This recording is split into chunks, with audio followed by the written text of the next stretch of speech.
आप में से कई लोग शायद अमरनाथ के दर्शन करने गए होंगे। बहुत सारे लोगों ने बाबा बर्फानी की तस्वीरें देखी होंगी। इन सभी लोगों को एक कहानी बताई जाती है और यह कहानी यह है कि अमरनाथ गुफा में शिवलिंग को सबसे पहले एक मुस्लिम गडरिये यानी भेड़ बकरी चराने वाले ने देखा और फिर उसके बारे में सबको पता चला। यही दावा फारूक अब्दुल्ला जैसे नेता भी करते हैं और वो इसलिए क्योंकि ये उनके नैरेटिव को सूट करता है। वो इस नैरेटिव से 1990 के दाग को धोने की कोशिश करते हैं।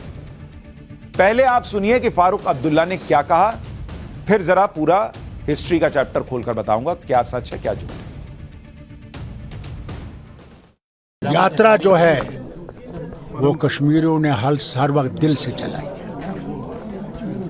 जब वहां पे उस गुफा में लिंगम दिखा उस मुसलमान को, रहने वाला पहलगाम का एक गडेरिया, वो दौड़ गया उसी वक्त मटन पहुंचा।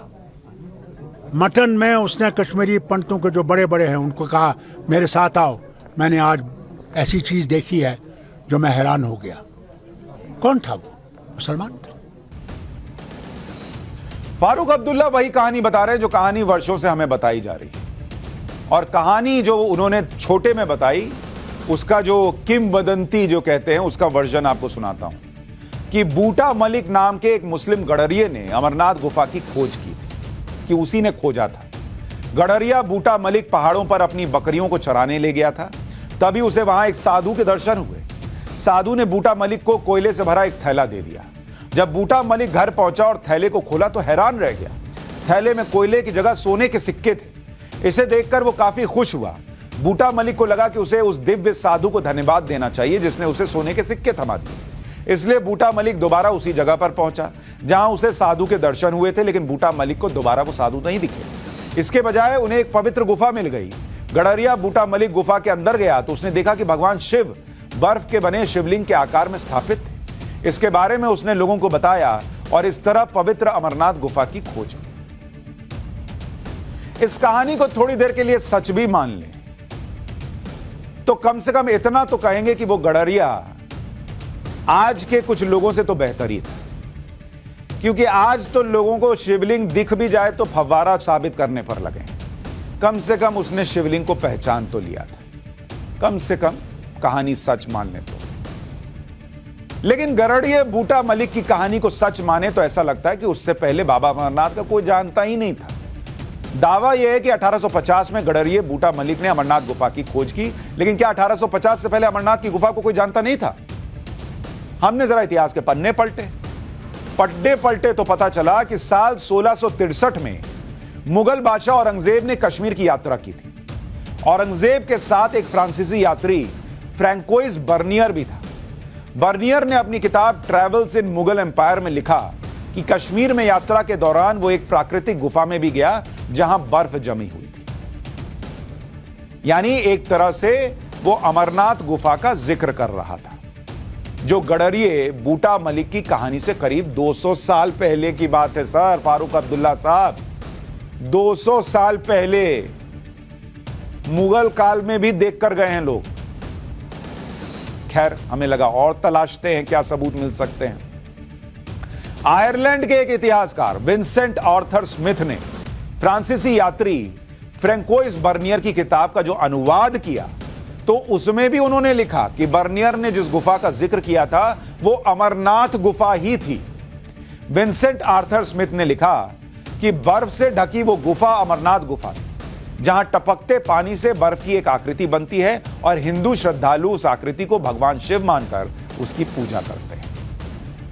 200 साल पहले कोई गडरिया नहीं था, ट्रैवलर था, लिख के गया। इसी तरह से कश्मीर के ही महाकवि कल्हण की एक रचना राज तरंगिणी मिली, जो सन 1148 में लिखी गई थी। अभी तो 200 पे ही लोग कूद रहे होंगे कि 200 साल पहले का इतिहास कहां से लेकर आ गया वो गडरिये से 200 साल पहले। अब 1148 में चलिए। राज तरंगिणी में भी अमरेश्वर यानी अमरनाथ का जिक्र किया गया है। इस रचना के मुताबिक 11वीं सदी में रानी सूर्यमती ने अमरनाथ में त्रिशूल और दूसरे धार्मिक प्रतीक चिन्ह लगवाए थे। राज तरंगिणी में यह भी स्पष्ट होता है कि अमरेश्वर यानी अमरनाथ के लिए तीर्थयात्रा 12वीं सदी में भी चल रही थी। 12वीं सदी में, क्या फारूक अब्दुल्ला साहब, 12वीं सदी से चल रही है। कल्हड़ के 300 साल बाद 15वीं सदी में कवि जोनराज ने एक राजतरंगिणी रचना लिखी। इसमें भी अमेश्वर यानी अमरनाथ को कश्मीर का अधिपति बताया गया था। कई रचनाओं में यह दावा किया जाता है कि 34 ईसा पूर्व में कश्मीर के राजा सामदिमत शिव के भक्त थे और वो पहलगाम के वनों में बने बर्फ के शिवलिंग की पूजा करने जाते। कश्मीर के इतिहास पर लिखी सबसे प्राचीन पुस्तक नीलमत पुराण में भी इसका जिक्र है। भृगु संहिता के 10वें चैप्टर में अमरेश्वर महादेव यानी अमरनाथ का उल्लेख किया गया है। अमरनाथ गुफा से जुड़ी एक प्राचीन कहानी भी है, जिसके मुताबिक एक बार कश्मीर घाटी पानी में डूब गई थी और एक बड़ी झील बन गई थी।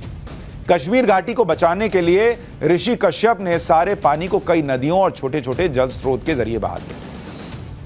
उसी दौरान हिमालय की यात्रा पर जाते हुए भृगु ऋषि वहां से गुजरे और पानी का स्तर कम हुआ तो सबसे पहले पवित्र गुफा के दर्शन हुए। जब लोगों को गुफा में शिवलिंग का पता चला, तभी से अमरनाथ उनके लिए शिव की आराधना का प्रमुख स्थान बन गया। तभी से लाखों श्रद्धालु शिव के इस दिव्य स्वरूप के दर्शन के लिए दुर्गम यात्रा का पार कर दर्शन के लिए जाते हैं। तो कोई फारूक अब्दुल्ला साहब को बताया कि कहानी अच्छी बात है, हिंदू मुसलमान से मोहब्बत करे, मुसलमान हिंदू से करे, इसके लिए कहानी की जरूरत नहीं है साहब। एक दूसरे के लिए अच्छा सोचने की जरूरत है। सर तन से जुदा नहीं करना है, यह समझने की जरूरत है। कोई मुस्लिम गरड़िया ढूंढ दिया, ये गंगा जमुनी तहजीब होगी, इसकी जरूरत नहीं। जब वो गरड़िया छोड़िए सर, जब इस्लाम यहां नहीं आया होगा तब से लोग लिख रहे हैं कि वहां अमरनाथ की गुफा थी। अमरनाथ गुफा से जुड़ी पौराणिक कथाएं भी हैं, जिसके मुताबिक भगवान शिव ने अमरनाथ गुफा में ही पार्वती जी को अपने अमर होने का रहस्य बताया था। पौराणिक कथाओं के मुताबिक भगवान शिव माता पार्वती को ऐसे एकांत और गुप्त स्थान पर अमर कथा सुनाना चाहते थे जहां अमर कथा को कोई व्यक्ति, जीव, पशु पक्षी ना सुने, क्योंकि जो कोई भी अमर कथा सुन लेता वो अमर हो जाता। अमर कथा सुनते हुए पार्वती जी को नींद आ गई और वो सो गई। जब भगवान शिव अमर कथा सुना रहे थे तब वहां 2 सफेद कबूतर भी थे जो कथा सुन रहे थे। इस तरह उन 2 कबूतरों का जोड़ा अमर हो गया। मान्यता है कि आज भी भक्तों को गुफा में दोनों कबूतरों के दर्शन होते हैं। अमरनाथ गुफा का रास्ता बहुत कठिन है। सड़क के रास्ते अमरनाथ जाने के लिए पहले जम्मू फिर श्रीनगर तक सफर करना होता है। श्रीनगर से पहलगाम या बालटाल पहुंचा जाता है। इन 2 जगहों से पवित्र यात्रा की शुरुआत होती है। अमरनाथ गुफा पहलगाम से 46 किलोमीटर दूर है और बालटाल से 14 किलोमीटर दूर। पहलगाम और बालटाल तक आप किसी भी वाहन से पहुंच सकते हैं, लेकिन वहां से फिर पैदल गुफा तक की यात्रा करनी पड़ती है। बालटाल रूट से दूरी सिर्फ 14 किलोमीटर है, लेकिन यहां रास्ता बहुत कठिन है और सीधी चढ़ाई है। पहलगाम के रास्ते से अमरनाथ गुफा तक जाने का रूट पुराना रूट है, जिसमें करीब 3 दिन लगते हैं।